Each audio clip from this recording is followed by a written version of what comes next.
to the voice of Zion from the original Hebrew Israelite nation worldwide. Today we want to introduce a new phase of the history of the building of the kingdom of Yah in Israel, and walk through a history that you didn't know anything about relative to how we got into Israel and who the founders of the beginning of the Israelite community was and is to this day. So we want to begin to do a historical journey. We're going to be going back over this week talking to various people who were a part of the original Exodus in the 70s, going in the 60s, going back to Liberia, and from Liberia on to Israel, and from America to the Promised Land, which was a book written by the late Asiel that began the connection of the Liberian and the African and the diaspora connection back to Israel. And so this is the beginning of it. And we're going to do this a little differently. I've brought together two men who were part of the beginning of the Exodus to Liberia in the years 73 and 74, which is what we call the second Exodus and cleansing process to begin the journey back to the Promised Land. Now, I'm Prince Asiel bin Israel, the international ambassador of the original African Hebrew Israelite nation, starting in the 70s and being ordained from Jerusalem in the year 1971, October. But up until then, most people don't know how did it happen and who started it and how did we get together. So what I wanted to do was to begin to share with you my personal history so that you'll hear from me, and anything that I have said, you can check with me to verify whether or not the authenticity of what I'm saying is true. When I began this journey back to Israel, I was a businessman in the city of Chicago. In the 60s, I was an avid student of African history and Pan-Africanism.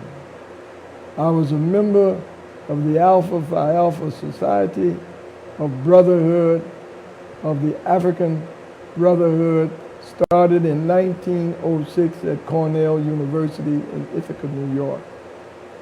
It was a group of 7 men that decided to bond together to prevent the African American students who came to Cornell at the turn of the century not to fall out of that prestigious university at that time, so that they could connect, and all of those men went on to graduate and became distinguished as the founders of Alpha Phi Alpha fraternity, affectionately known by all of us as the 7 Jewels. And so it was because of my foundational development of understanding God, the black man, and the destiny, because part of what we learned in the fraternity was that the foundation was built on the Creator, and that Creator had spoken to these men to come together as a brotherhood. And so I brought that piece of the puzzle when I met the late Asiel in Chicago Heights, introduced to me by the late Prince Amishadai bin Israel, who wanted me to meet a man after a conference that we held in Chicago Heights talking about Africa. And he felt that because of my knowledge of Africa, I needed to meet his teacher, who was very knowledgeable prophetically as to what it was that we needed to really understand. He told me he wanted me to meet someone that was greater than Malcolm and as wise as Dr. King. And I said, I need to meet this man. And on that first meeting at his home, the late Asiel, was 7 men. And out of those 7 men at that meeting, I was the only one that continued on to learn more and more about the destiny of the children of Israel that had been brought to America during the slave trade.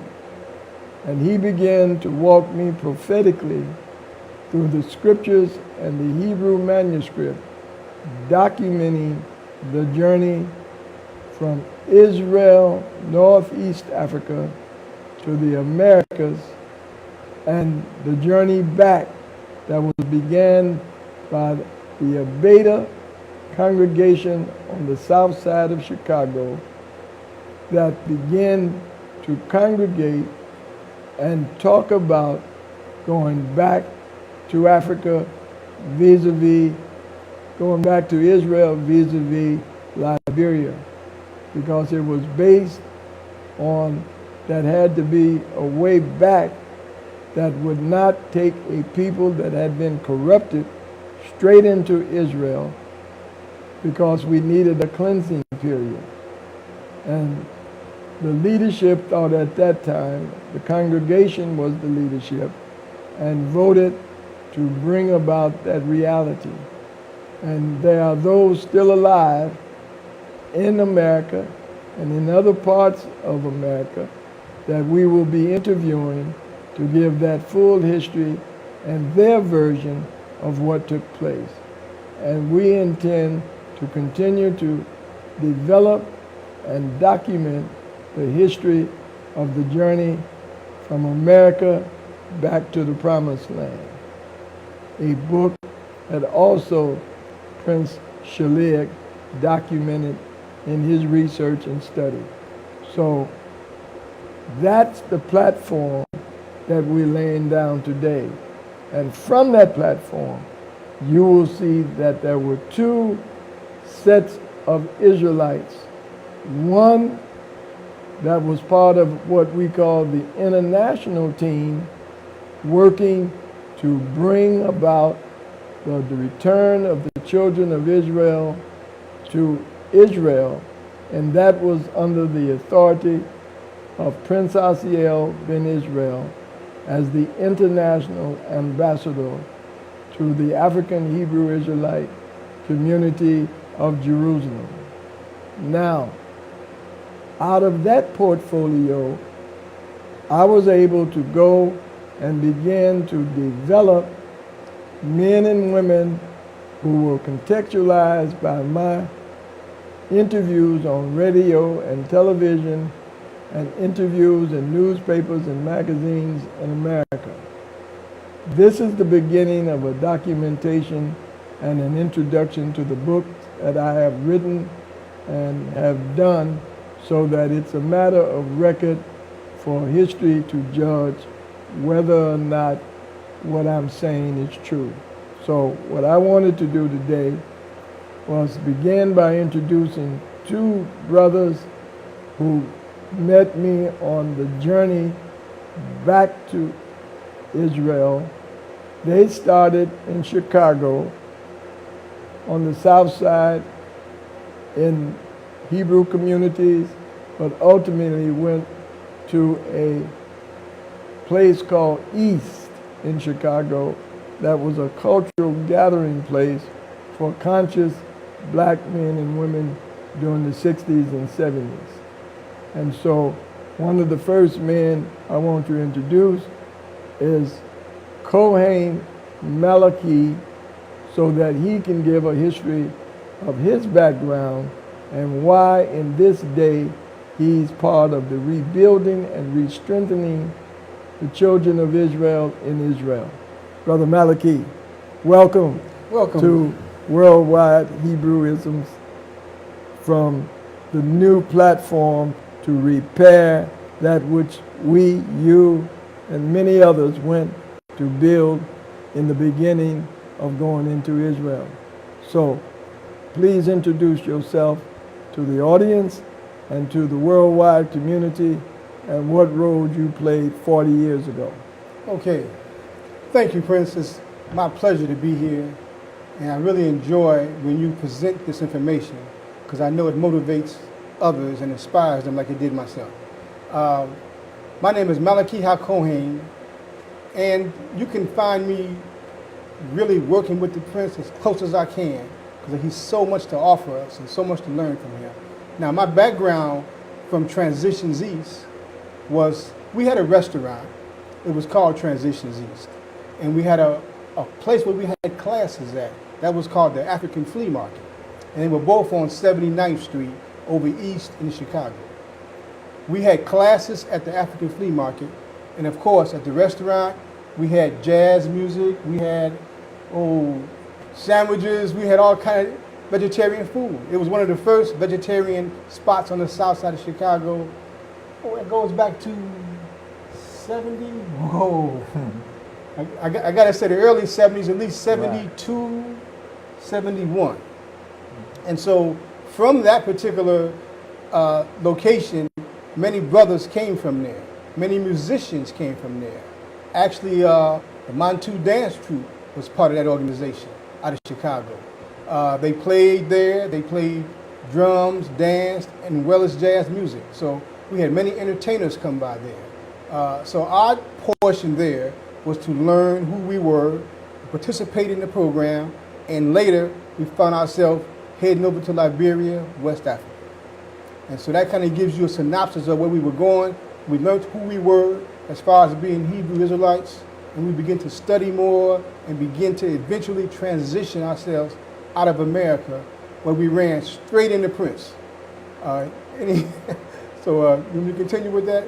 Yes, you continue, and then I'll transfer it over to Prince Asiel, who was foundational in the development of the Liberian mission, but we'll get to him in a minute. Okay. So continue on. Absolutely. So one particular aspect that sticks in my mind, we ran into Prince Asiel in Liberia, and he came to us, he saw what we were going through. He said, wow, well, you made it to Africa, but I'm talking to you because what you're doing and trying to attempt to do has already been fulfilled.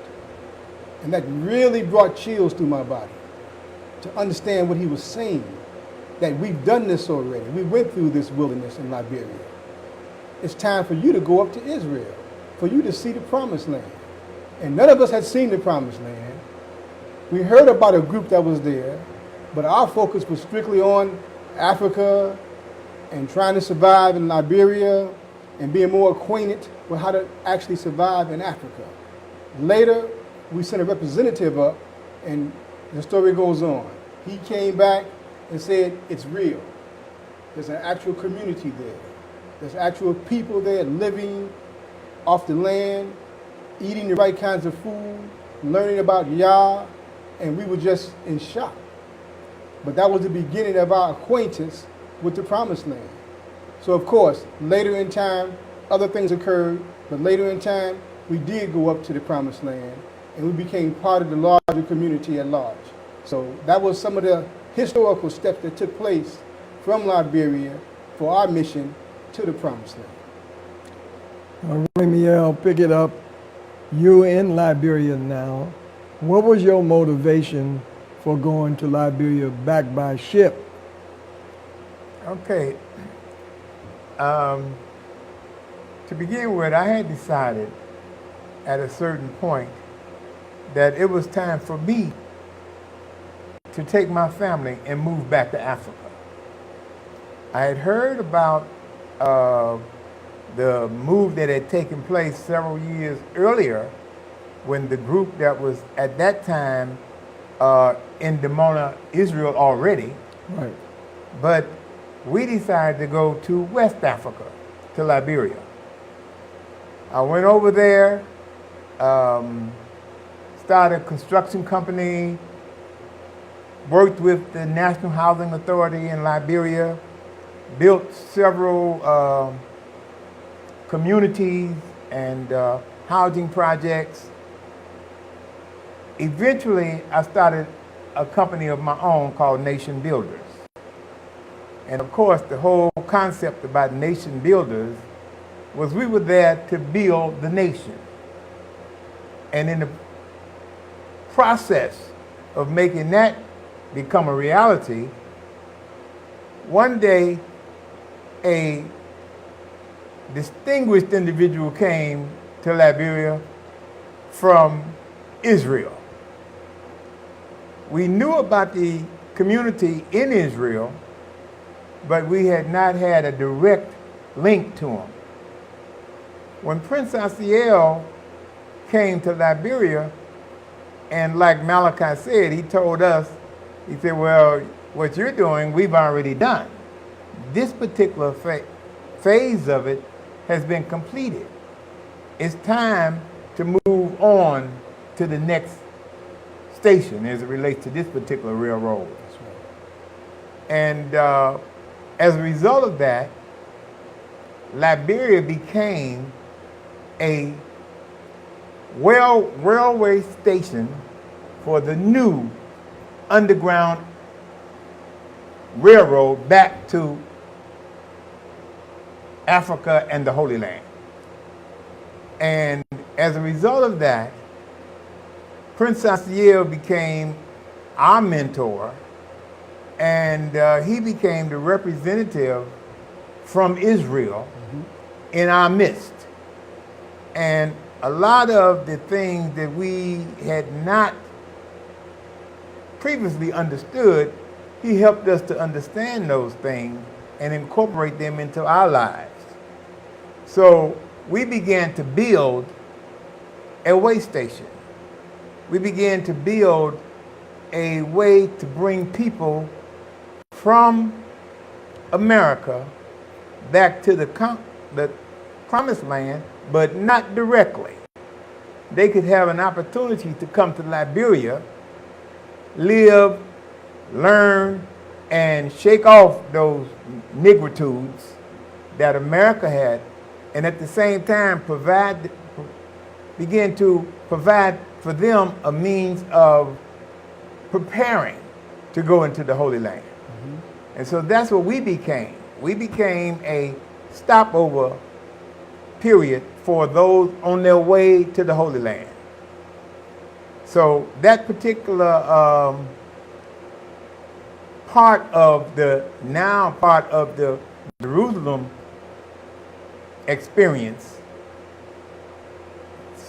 flourished and eventually became one of the main places through which the community at Jerusalem could grow, by first sending them to Liberia to be part of what we were doing in terms of developing them, and then later go to Israel. So, and how many people, while you were there in West Africa, ultimately made up the community? How many people was in West Africa and Liberia? We grew to probably maybe 200 to 300 people. Okay. We had children, and children began having children, and it was a long period that we were there. We went through much of the turmoil that Liberia underwent, from the beginning of the first coups, when Sergeant Doe took over the presidency from Talbot, on through the eventual complete breakdown of Liberia as a nation. Now let me just go back and give the audience a little more history. When you met me, what was my relationship with the government of Liberia? When Prince first came to Liberia, he came as a guest of the Liberian government through the son of the president. He was A.B. Talbot, and the president was President Talbot. Right. he and the prince had met and formed a relationship, and he had invited Prince to Liberia. Let me just fill in a little history so that Okay. they'll know.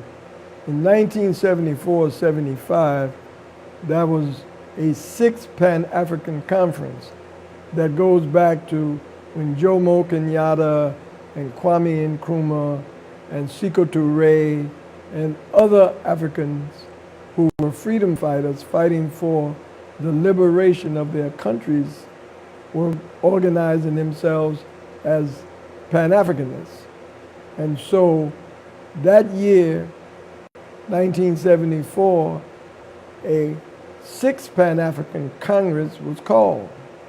And so I was invited to go to that conference, to attend, and I was going there to introduce the original African Hebrew Israelite nation at Jerusalem, so that the world would know that the descendants of the biblical Israelites had returned back to Africa. And so it was about 300 delegates from America and other parts of the diaspora attending that conference. But the only ones that could be registered as delegates was Prince Ben David and myself, who had come down from Israel as ambassadors representing the kingdom in Israel, and we were given credentials. No one from America were registered as official delegates, but two was able to monitor it for the rest of the people from America. And it was out of that delegation that I began to meet Pan-Africans worldwide and was invited to various countries to begin that relationship, reintroducing them back to those of us from Israel who they could begin to relate to, because I was introduced to President Talbot by his son saying that these brothers are from Israel and they will be to Israel what the Vatican is to Europe. They will take us back to the God of Israel, who is the God of Africa.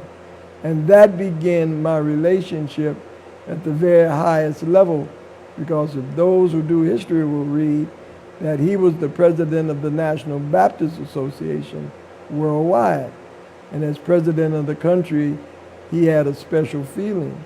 And if you read Nasir Gabriel Godot's book, he talks about the relationship that in the 60s that the community had with the late President Tubman, who welcomed them in, and who the original Garveyites were part of the people that helped us get acclimated in Liberia in those days.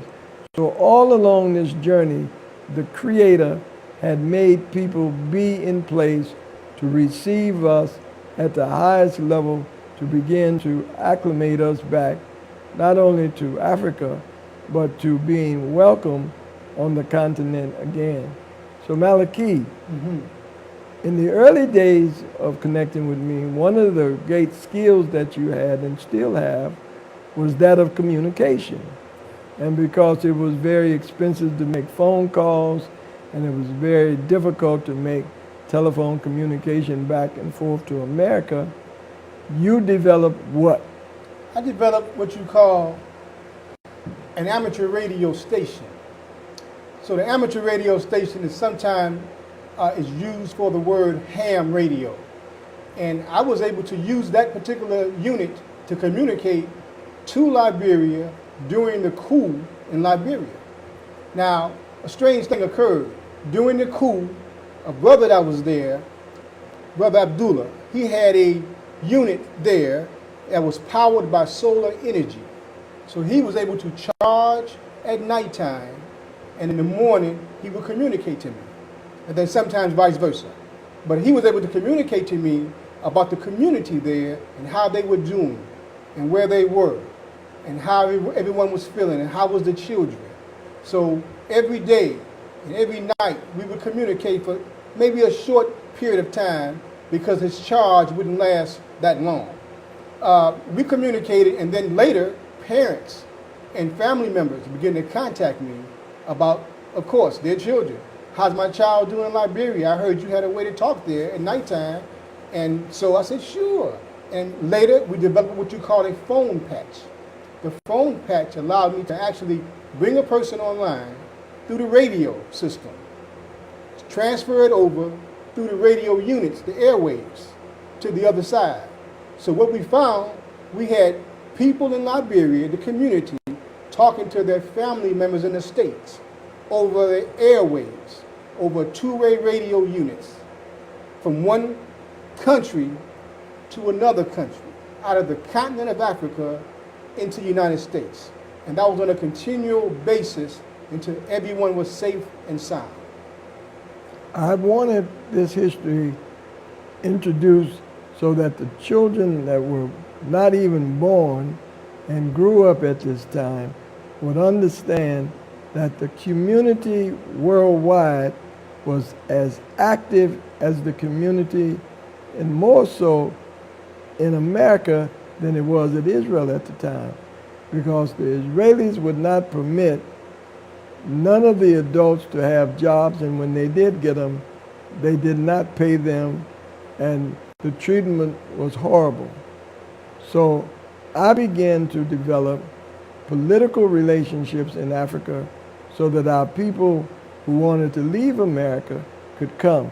Now, when I met you, you had a group with you.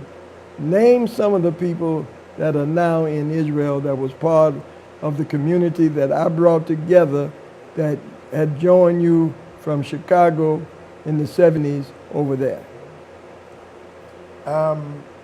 During that time, we were still bringing a lot of black people from America back to Africa. And among them was one Prince today, Prince Yadiel ben Israel. His wife, Kenanite,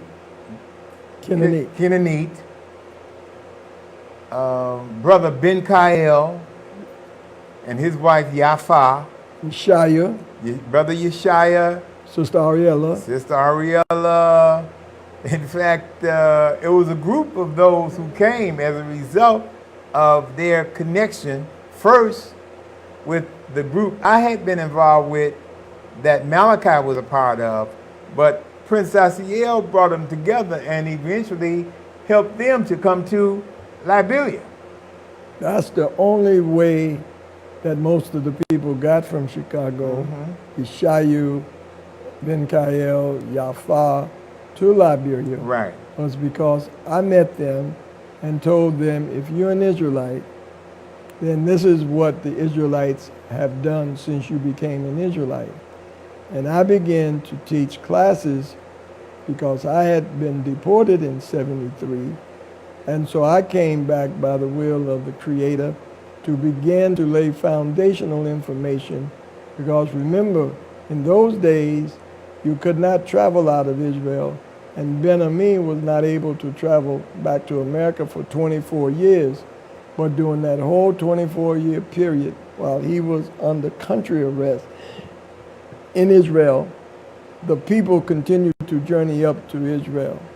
And I didn't teach Prince Asiel, I taught Ben-Ami, because I was following the protocol that Nasi Shalik had laid down, that he respected Ben-Ami because of his leadership, and I respected Prince Shalik's leadership because of his foundational teaching as a biblical scholar.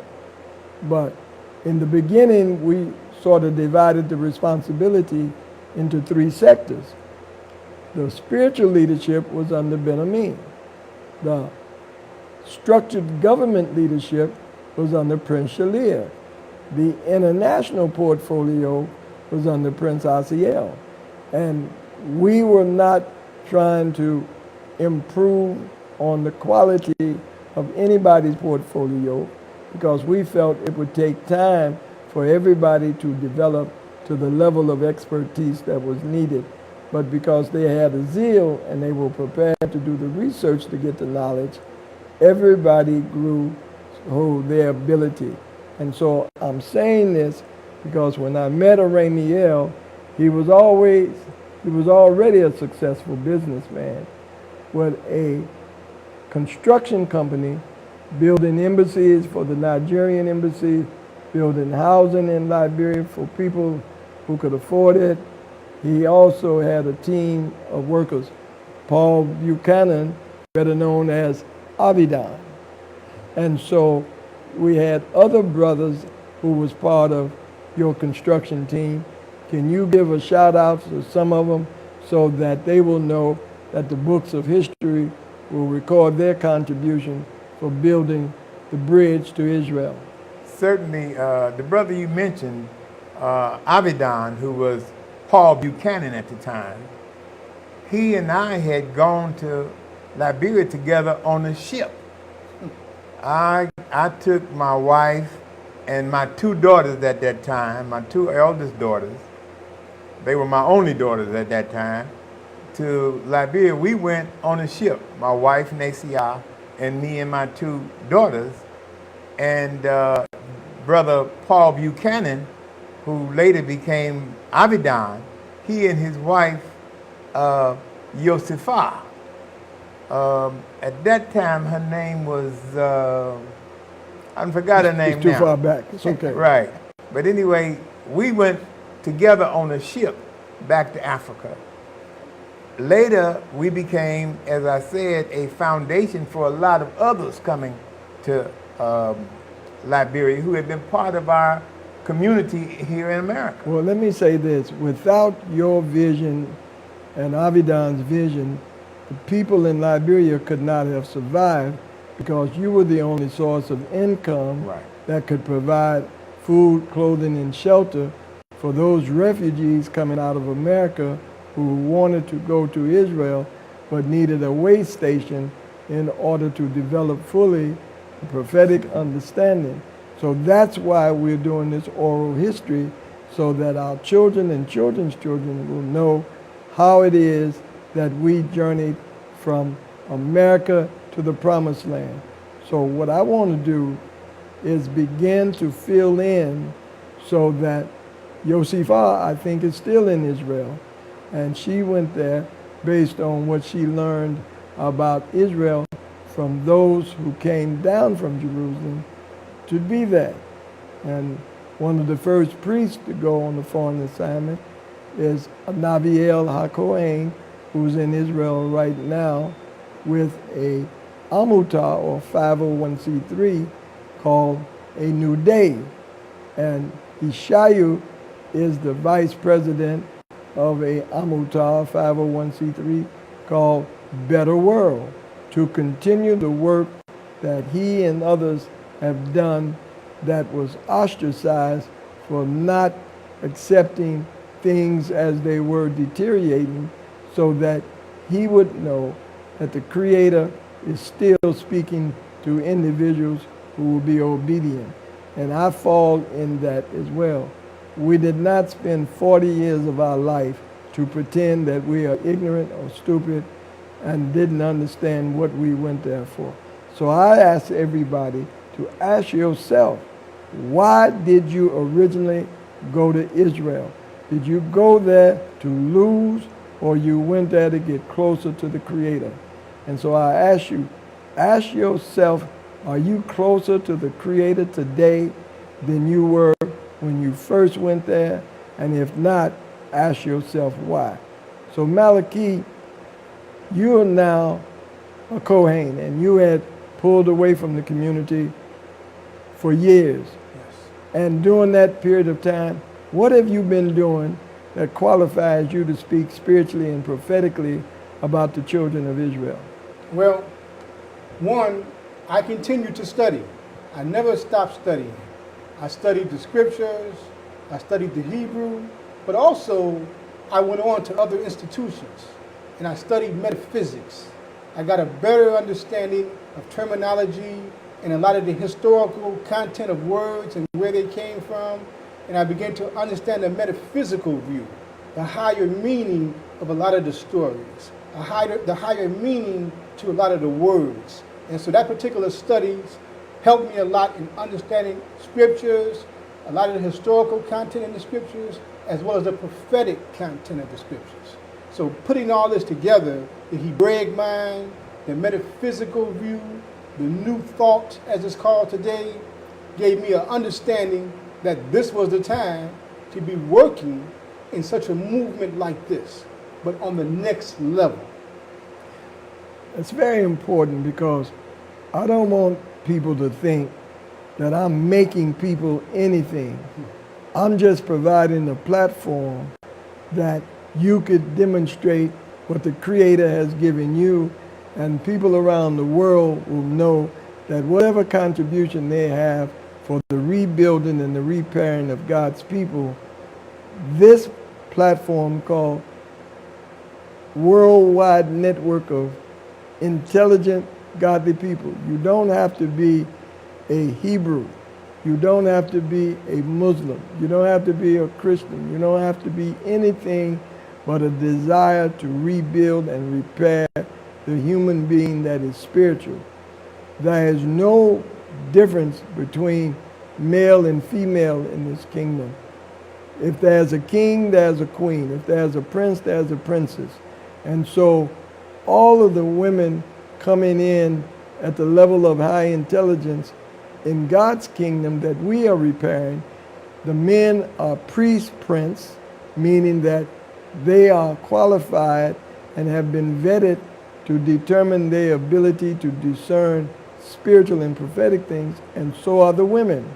The women come in as Nisiot, coming in at that level till we decide what other new designation we want to give those participants in the kingdom of God as it's being repaired in the Holy Land.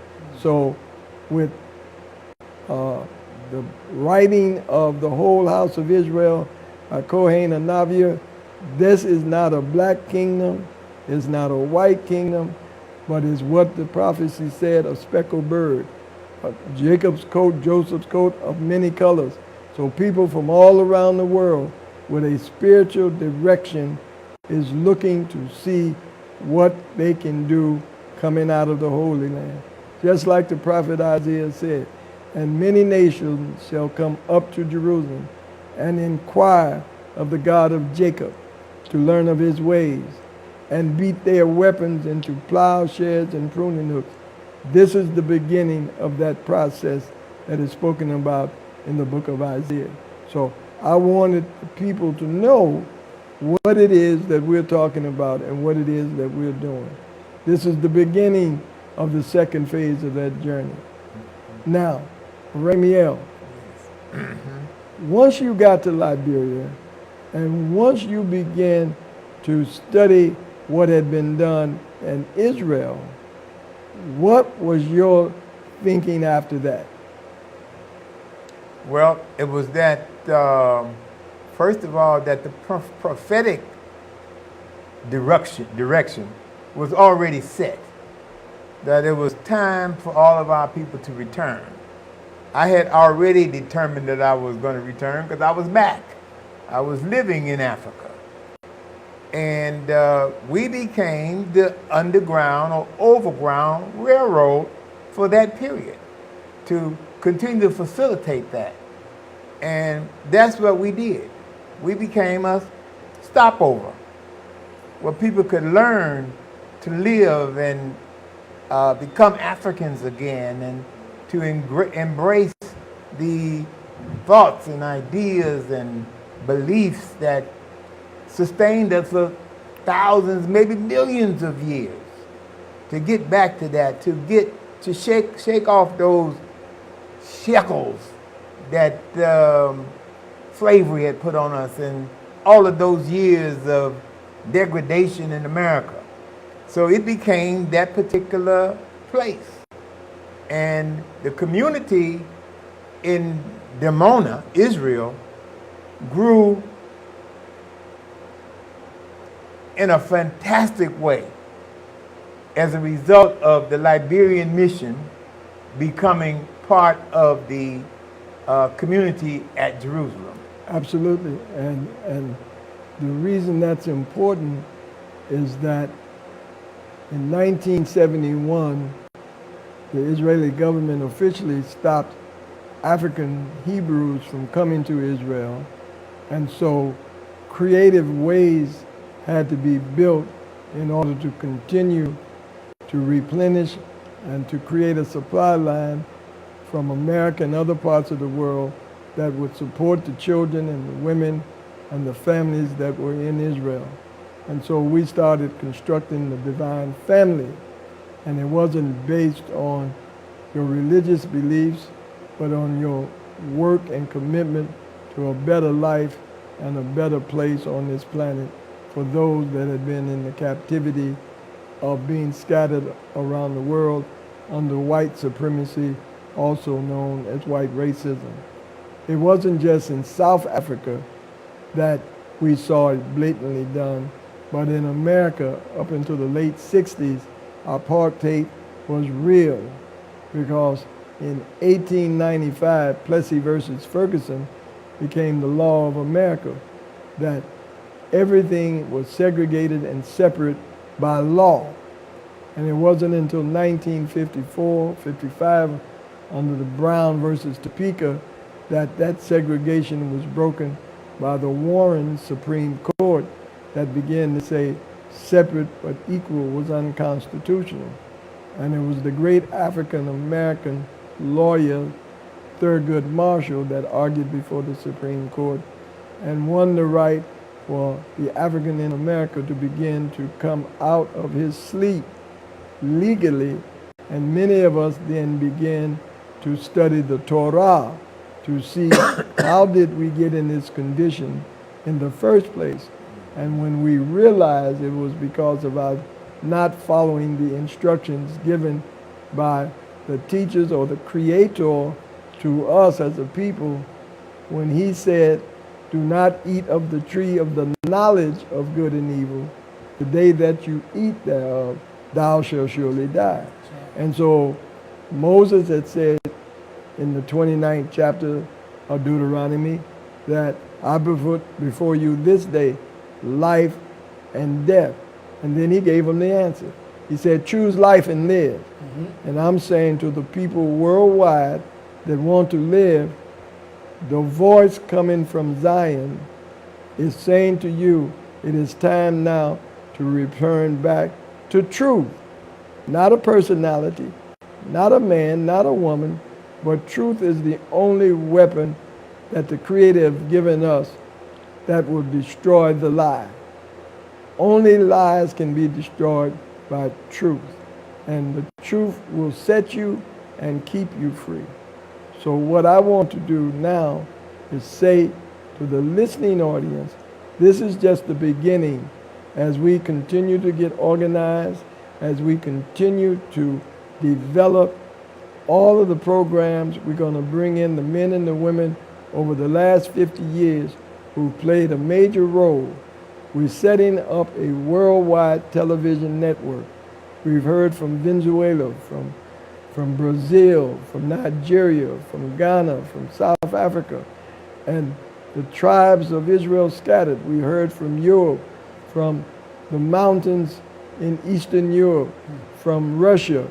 We've heard from Mexico, from South America, from Colombia. We are bringing all of the righteous people together so that they will have a chance to demonstrate if they are properly given the opportunity, the world will be in a better place.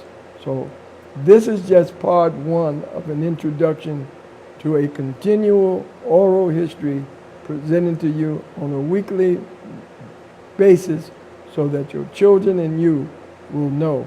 We ask you to write in or drop us, inbox us, your address and email, and we will be in direct communication from the staff that will research it. If you know key particular areas that have been revealed to you by those who believe they have a spiritual calling to repair the world, please get in touch with Kohen Malaki and he'll follow up. And anybody that and let us know, we will contact you and begin the open communication. And until the next time we sit and talk, tell your friends and let them know that the voice from Jerusalem, from Israel, is being put out to repair the hurt and mitigate the misery. So thank you. Until next time. Peace.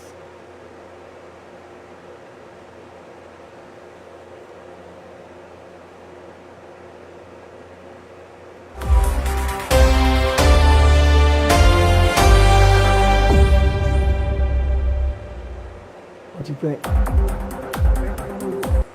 On the one, it was smooth. It was